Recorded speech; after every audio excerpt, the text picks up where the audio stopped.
The United States is cracking the whip again, this time on Vietnam.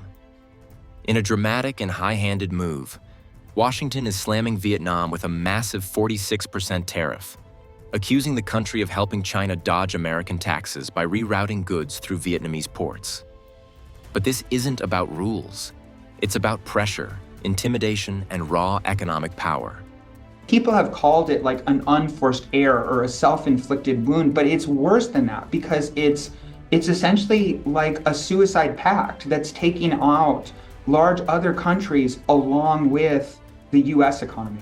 Because of this, Vietnam has embarked on an aggressive crackdown on Chinese imports. But it seems the United States is not satisfied. They want even more restrictions from Vietnam against China. Vietnam is now stuck between two giants. On one side, the US is threatening punishment unless Vietnam bans Chinese-linked exports by July 1st. On the other hand, China remains Vietnam's largest supplier of industrial materials, without which its factories simply can't function. If Vietnam bows to US demands, it risks shattering ties with Beijing and damaging its own manufacturing backbone. But if it resists, America will strike with crushing penalties. This isn't diplomacy. It's economic bullying. And Vietnam, despite being a rising player, may not survive this squeeze. Factories are already scrambling. Exporters are terrified. The US-China trade war is no longer just between two superpowers. It's now swallowing smaller economies in its path. Before we continue, subscribe to ensure you get the best global economy news. For years, Chinese exporters quietly sidestepped rising US tariffs by rerouting goods through Vietnam, making minor tweaks and relabeling them to appear Vietnamese. It was an open secret, but enforcement was lax. That changed in April, when President Trump's administration slammed a sweeping 46% tariff on all Vietnamese exports, triggering panic in Hanoi. The US accused Vietnam of serving as a backdoor for Chinese goods. Public suspicion exploded after viral TikTok video, showing workers in Malaysia replacing Made in China labels with Made in Malaysia tags on goods meant for US stores. Vietnam's economy suddenly stood on a cliff's edge. With nearly 30% of its GDP tied to exports to the US, worth over $114 billion in 2024 alone. Such a tariff threatened to wipe out large swaths of its manufacturing base. So Vietnam has become a second largest supplier of clothing and shoes to the US after China. So major American brands source heavily from Vietnam. For example, Nike, they produce about 50% of its footwear and 28% of its apparel in Vietnam. The stakes are high because Vietnam's growth story has been nothing short of extraordinary. Once known for war and poverty, the country has transformed into one of the world's top manufacturing hubs. Its economy skyrocketed from just $31 billion in 2000 to more than $430 billion by 2024. Exports surged past $372 billion in 2024. 2023, more than double their 2015 level, and electronics alone, largely from Samsung and LG, brought in $114 billion. Vietnam is now the world's second largest smartphone exporter, trailing only China. You know, Samsung alone employ 160,000 workers in Vietnam. But this rise wasn't accidental. The government invested heavily in building ports, roads, and industrial zones. It also signed important trade agreements with countries in Europe, Asia, and the Pacific, which opened the door to global markets. And since wages in Vietnam were about 3 times lower than in coastal areas of China, foreign companies quickly moved in to start doing business. Vietnam's success was part planning, part perfect timing. As China shifted toward high-tech industries, Vietnam was ready to take its place. But now, under US scrutiny, the very strategy that brought prosperity is turning into a liability. Vietnam's rise was also fueled by China's transformation. As Beijing shifted toward high-tech industries and stricter labor protections, many global manufacturers looked for cheaper alternatives. Vietnam stepped up with a ready workforce, favorable trade deals, and lower costs. Between 2018 and 2023, Vietnam's share of US imports soared by 65%, while China's dropped. Big American brands like Apple, Nike, Intel, and Dell began shifting production south. Foxconn, Apple's key supplier, poured over $1.5 billion into factories in Backdoor province to assemble iPads and MacBooks. But beneath the headlines lies a critical truth. Vietnam's factories still rely heavily on China. About 60% of the electronics and machinery parts used in Vietnamese production come from Chinese suppliers. That dependence created the perfect loophole. As tariffs hit Chinese exports, Vietnam became the ideal middleman, linking Chinese components to US markets under a different label. When the US hit Chinese goods with a punishing 145% tariff, many expected chaos, empty shelves, soaring prices, and disrupted supply chains. But that never happened. Walmart, Target, and Home Depot stayed stocked. Prices barely budged. So, how did America cut off China without cutting off its own economy? The answer was Vietnam. As the tariffs took hold in 2025, Chinese companies ramped up a workaround, sending goods, unfinished or even fully assembled, to Vietnam. There they were slightly modified or simply repackaged and relabeled, made in Vietnam before being shipped to the US. This method, known as transshipment, let Chinese goods legally dodge US tariffs. Under existing trade deals, Vietnamese exports faced far lower duties, or none at all. On paper, these were Vietnamese products. But in reality, the supply chain still ran through China. Take electronics, for example. According to Vietnam's customs data, Chinese component imports surged in just the first 4 months of 2025. These included circuit boards, phone shells, LED screens, and wiring harnesses. At the same time, exports of finished electronics to the US jumped by over 30%. The trail was obvious. China supplied the parts, Vietnam handled the paperwork, and American consumers got the goods. This trade trick helped all sides. American consumers continued to enjoy low-cost goods without even realizing the shift. Retail giants like Target, Home Depot, and Best Buy didn't have to worry about sudden price hikes. Chinese manufacturers still reached the US market, just through a back door. And Vietnam? It became the unexpected winner. Vietnam cashed in, expanding ports, hiring workers, and upgrading logistics hubs to handle the surge. For each Chinese shipment that passed through, Vietnam took a cut. Meanwhile, Washington got political cover. Imports from China fell. Vietnam's share rose. Headlines praised a successful decoupling. But beneath the surface, nothing had really changed. The global supply chain still ran through China, just with Vietnam as a middleman. And it wasn't long before the US began to notice. At first, everything seemed to be working, until US officials noticed a pattern.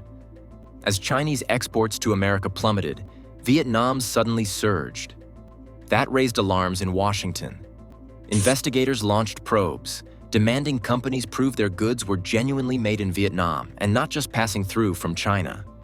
American inspectors even visited factories. If too many parts came from China, the products were hit with steep penalties, sometimes up to 65%. To avoid losing access to its biggest export market, Vietnam scrambled to respond. Authorities introduced stricter origin rules, requiring companies to disclose the true source of their materials. Factories linked to Chinese firms were audited, and several were fined or shut down. Vietnam also put new rules in place to stop goods from being simply re-exported.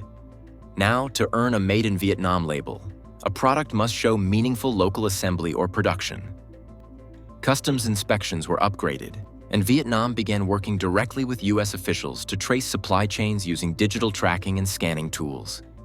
Still, Vietnam is in a bind. Its rapid growth depended on welcoming foreign investment, including from China. Cracking down too hard risks factory closures and job losses, but doing too little could trigger even harsher US retaliation. Some American lawmakers are already pushing for stricter tariffs, or even outright bans on certain Vietnamese goods.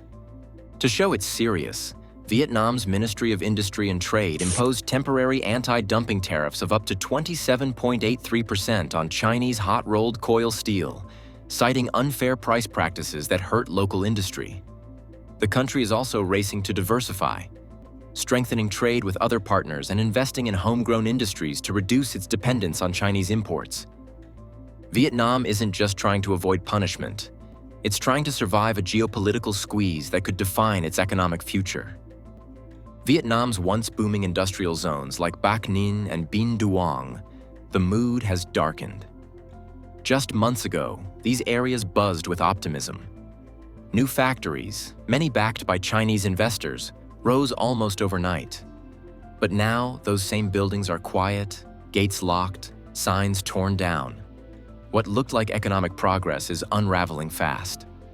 Many of the Chinese-run factories, often set up with minimal Vietnamese involvement, are now under intense scrutiny.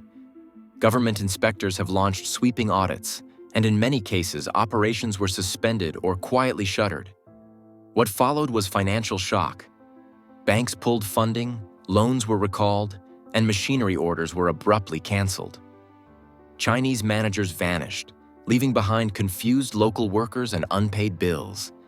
Small and medium-sized businesses, especially in labor-intensive industries like textiles, footwear, and furniture, were hit hardest. Many of them depended on these foreign partners to stay afloat. Now they're struggling to survive amid canceled orders, frozen accounts, and a wave of layoffs. But amid the turmoil, a sliver of opportunity is emerging. With Chinese supply chains disrupted, local Vietnamese manufacturers are seeing a surge in demand. Domestic suppliers of packaging materials, plastic components, and stamped metal parts are stepping up to fill the gap. For them, the shakeup has opened doors that were previously closed. Still, the transition is painful. And the question hanging over every industrial park remains the same.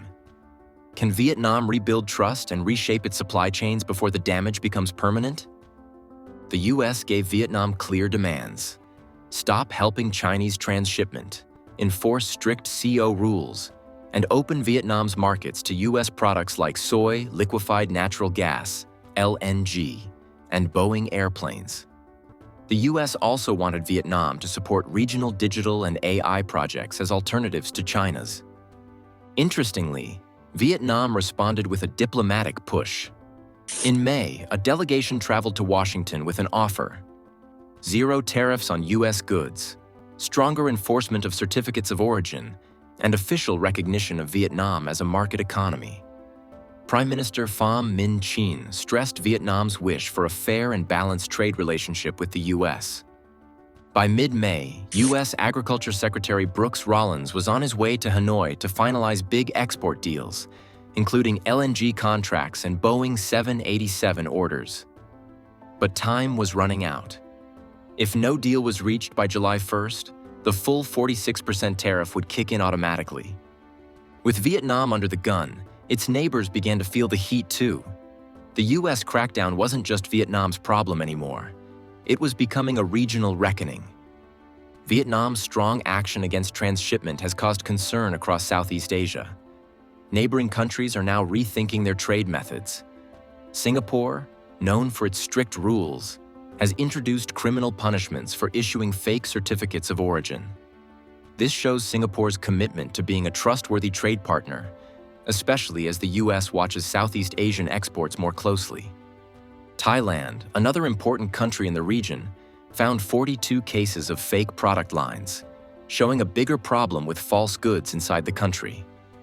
Thailand's government is acting quickly because it understands that being seen as a way to avoid tariffs could harm its economy. The government also vowed to help the US in the trade war against China. Cambodia, usually a close ally of China, has started trade talks with the US to deal with a 49% retaliatory tariff. This heavy tax threatens Cambodia's key textile and shoe industries, which rely on exports to the US. Cambodia's talks with the US show it is willing to make changes to reduce the tariff's damage. Together, ASEAN countries are shifting towards following international trade rules more strictly. To balance the US influence, Chinese President Xi Jinping visited Hanoi on May 10, 2025. During the visit, China and Vietnam signed almost 40 cooperation agreements in areas like artificial intelligence, infrastructure, and agricultural trade.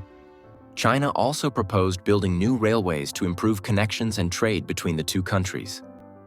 Despite these offers, Vietnam is treading carefully, aware that leaning too far toward either side could cost it dearly. Vietnam's careful response shows a smart foreign policy approach called bamboo diplomacy, which means being flexible and strong in dealing with difficult political situations. Meanwhile, U.S. farmers and LNG exporters stand to benefit as Vietnam looks to diversify its imports. It's a rare chance for the U.S. to rebalance a trade relationship long skewed in China's favor. But this isn't just about two countries signing deals. It's about a global supply chain under siege, a region on edge, and a world being forced to choose sides. For Vietnam, this may not be diplomacy. It's survival. And for the rest of us, this could be the first shot in a new trade Cold War. Subscribe now to stay ahead of the global economic shifts reshaping everything from your grocery bill to the geopolitical map.